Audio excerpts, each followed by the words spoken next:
Hello, I'm SquidofLove, welcome back. Today we are going to take a closer look at the Vanguard Warden, a long-range fighter that can carry a crew of up to 2 persons and is focusing on forward-mounted weaponry designed to destroy the shields and the armor of other spaceships easily. The ability to perform multiple jumps and act as the vanguard of a military or any other kind expedition is exactly what has given this ship its name. A quick look on the interior of the Warden will reveal its true role, which is of course combat. The visibility from the cockpit is excellent for focusing on your targets ahead of you, is excellent if you want to focus on your enemies and try to destroy them with your forward-mounted weaponry.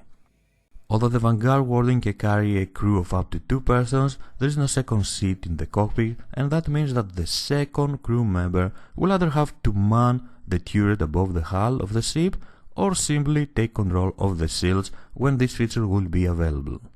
It is of course possible for one person to take control of the Vanguard Warden and operate it without any real problem, but of course with 2 crew members everything will be easier. It will be much better to have someone else assisting you with shield management or simply guarding your rear by manning the turret. We have already said that the Warden is focusing on forward-mounted weaponry, and we can see it over here: 4 laser cannons on the nose and one size 4 Revenant Gatling gun under the nose, simply devastating weapon if you manage to get behind your targets. But let's take a closer look at these weapons and talk about them a bit.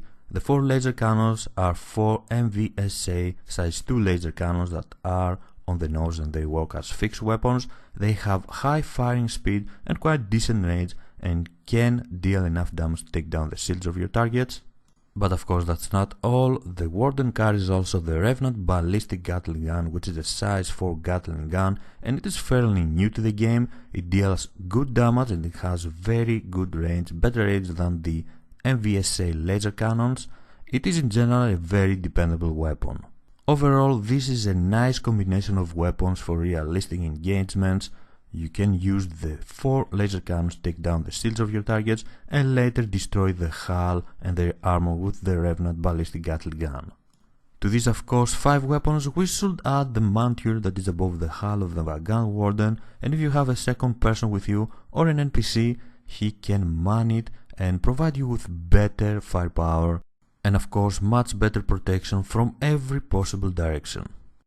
Let's not forget about the missile weaponry of the Vanguard Warden. It can carry 2 Aegis quad missile platforms with 4 Ignite 2 missiles each. Ignite 2 are size 2 missiles that don't require full target unlock. They are quick to fire, but they are also very easy to evade, and that makes them not very dependable, but they can still add some firepower and allow you to pressure more your targets and force them to make a mistake.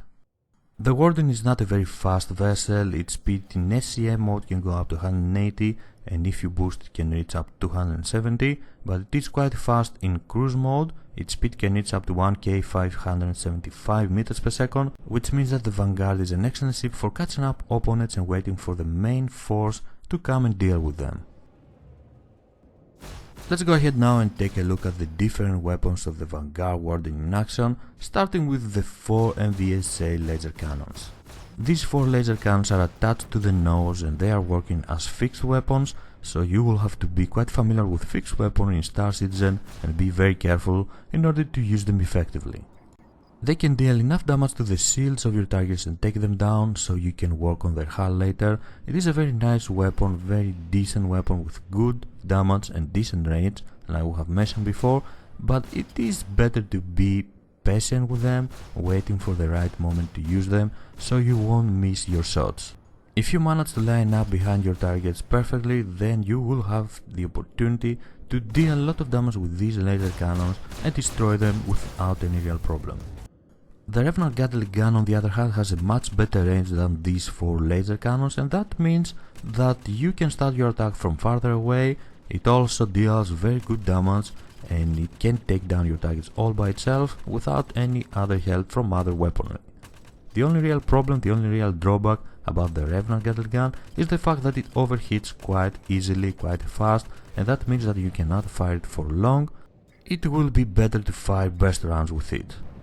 It is obvious that these 2 different weapon systems are meant to be used together, using your laser cannons to soften the defense of your targets, to deplete their shields, and then use your evident Gatling gun whenever you have an opportunity to do damage on their hull and take them down. The fact that the laser cannons are fixed weapons while the Revenant Gatling gun works like gimbal weapon will give you some trouble at the beginning, but after a bit of practicing you will have absolutely no problem to destroy pretty much everything. The Ignite 2 missiles now, despite the fact that they are very easy to fire since they don't require a full target lock, they are not very dependable, and this is because it is very easy for your enemy to evade them.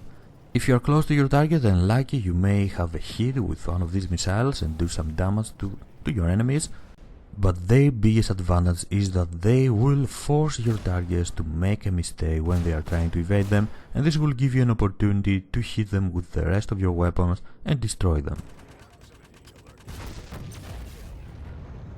This was the Vanguard Warden, a long-range fighter with impressive weaponry that can work as the vanguard of any military or any other kind expedition like its name implies. Ships like the Warden will be essential for organizations when they want to travel very far away in order to engage another hostile organization or for any other reason.